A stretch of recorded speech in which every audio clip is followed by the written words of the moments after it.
Okay. Hi.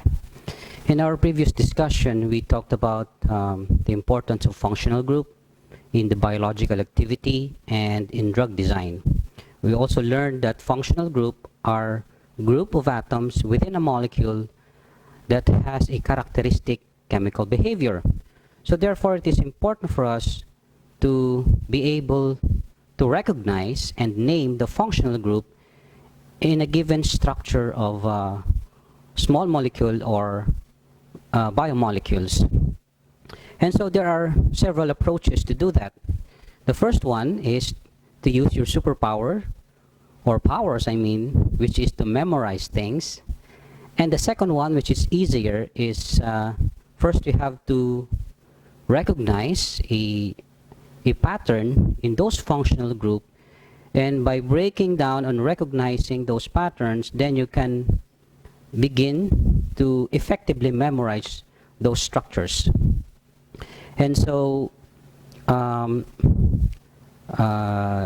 we are going to study the second method, and to do that, the first thing that we need to do is to categorize or to classify those biologically important functional group into three broad classes. And these three broad classes are the following. So, classes of functional group.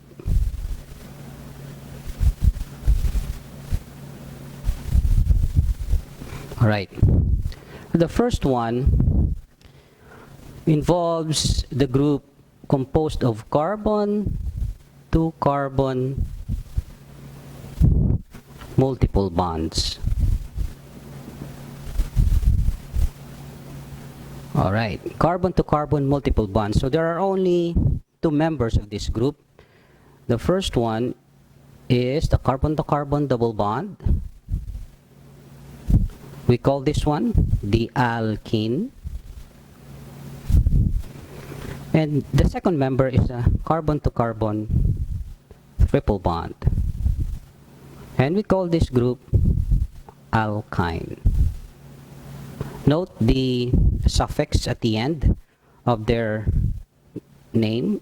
For the double bond, we have the ene for the alkene, and then we have the yne for the alkyne.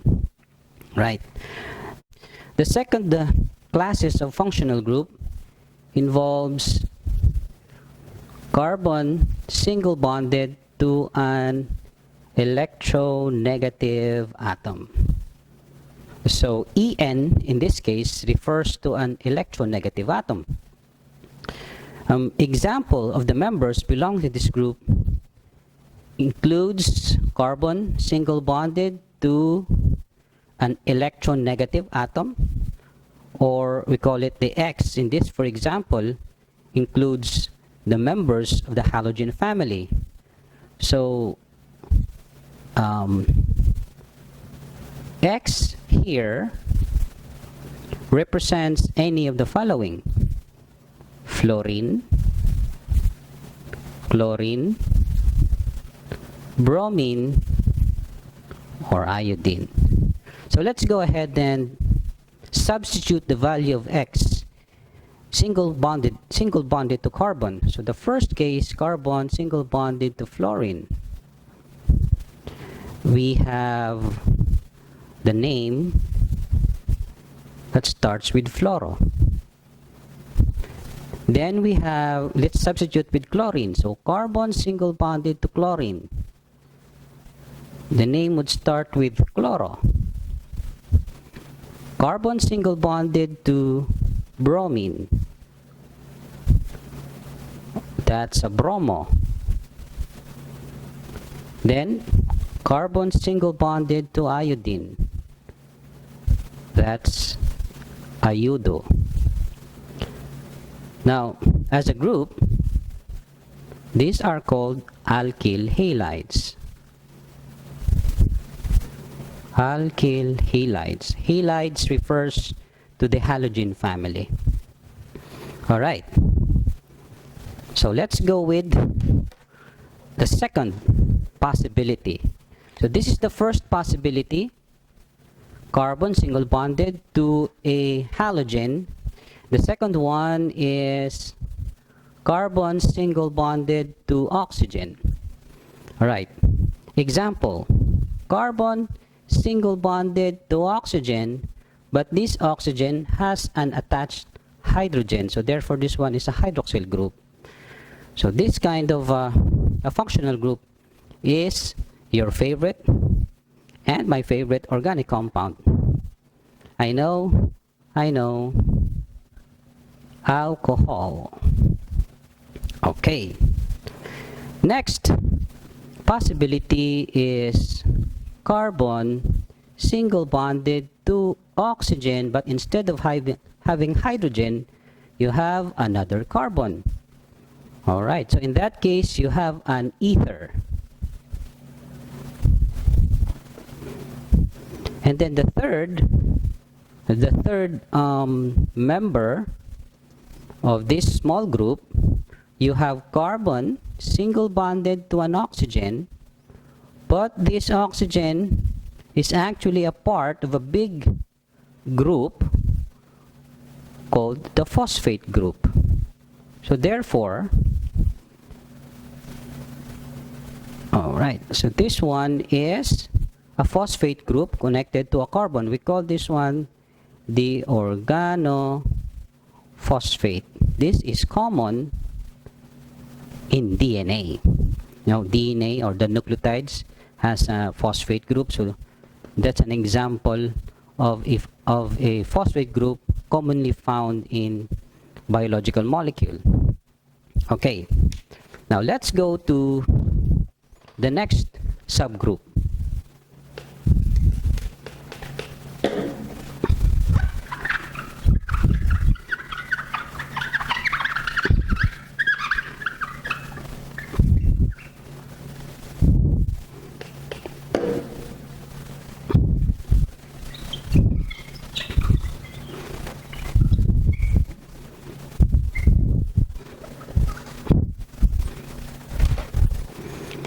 So we are on letter C, the subgroup under the carbon to single bonded to an electronegative atom.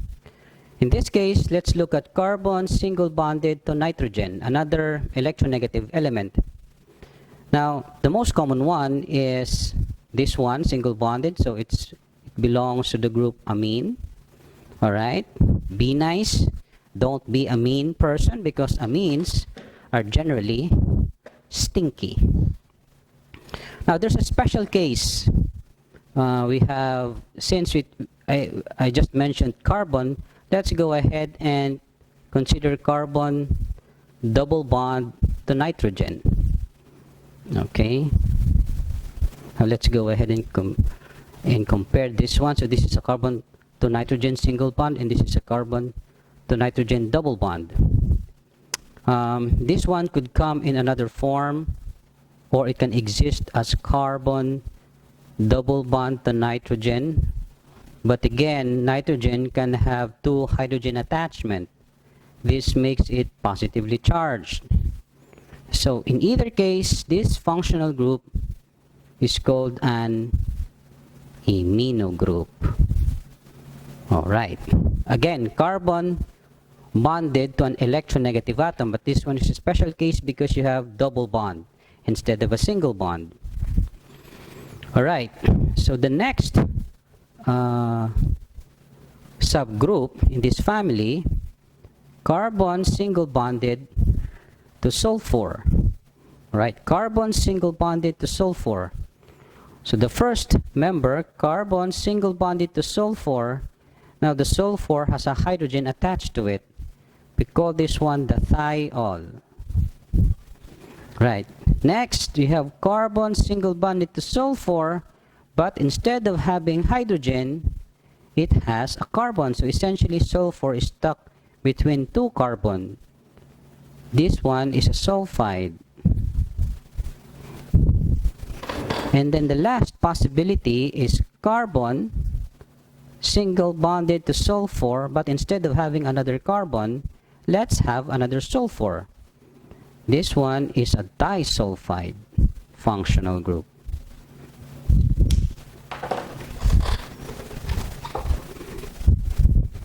the last group of important functional group is the group that contains carbonyl containing group.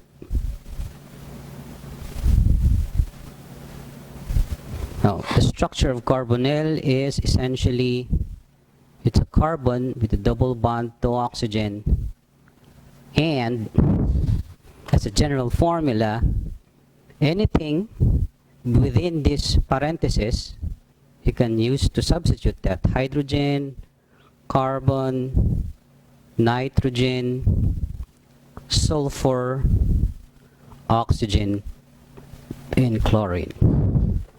So they are essentially 1, 2, 3, 4, 5, 6 members in this group, and one by one we're going to substitute the connection, single bond connection to carbonyl to each of those within the parenthesis. So let's go ahead and talk about the first member. You start with a carbonyl, of course, functional group, and then replace it with hydrogen. This is the simplest member of the group, and it is called an aldehyde. Now sometimes for skeletal structures, it will be represented in this way. All right. So you have carbon here, you have carbon there, and this one could be connected to a bigger molecule. Now in order to make it explicit that this one has a hydrogen instead of a carbon, you have to explicitly draw the hydrogen at the end. Otherwise, if you don't have a hydrogen there, this will be counted as a carbon or a methyl group, and it doesn't make it an aldehyde, so you need to write the hydrogen at the end. Now the second is carbon. So go ahead and draw the carbonyl group first, and then replace it with a carbon. And this one is called a ketone, such as in the case of acetone. It's an example of a ketone.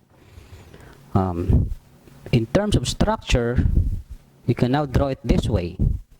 So you have a carbon, double bond to oxygen, then you have another carbon. So that means this is the carbonyl group attached to it, single bonded to another carbon. So please take a look at the difference between an aldehyde and a ketone in terms of the line bond structures, or the Kikuli structures as it is written. Then we have the third, substituting that with a nitrogen. So carbonyl first, single bonded to nitrogen. We call this one amide group. Alright, that's the amide group. Then let's go ahead and substitute for sulfur. So again, draw the carbonyl group, then draw the sulfur. So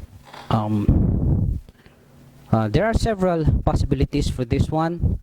The sulfur in this case has an attached single bonded to another carbon, so this makes it a thioester. Right, a thioester. And then we have the fifth representative,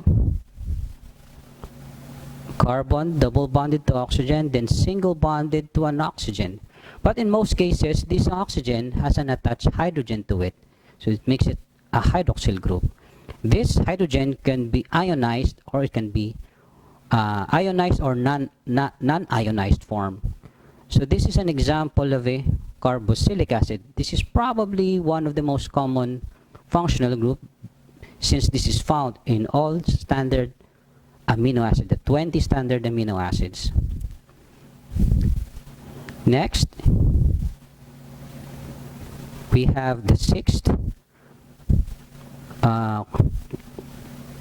Still, let's go on to oxygen. There's another possibility, carbonyl group. Then you have single bonded to oxygen. Then instead of having a hydrogen, you have here another carbon.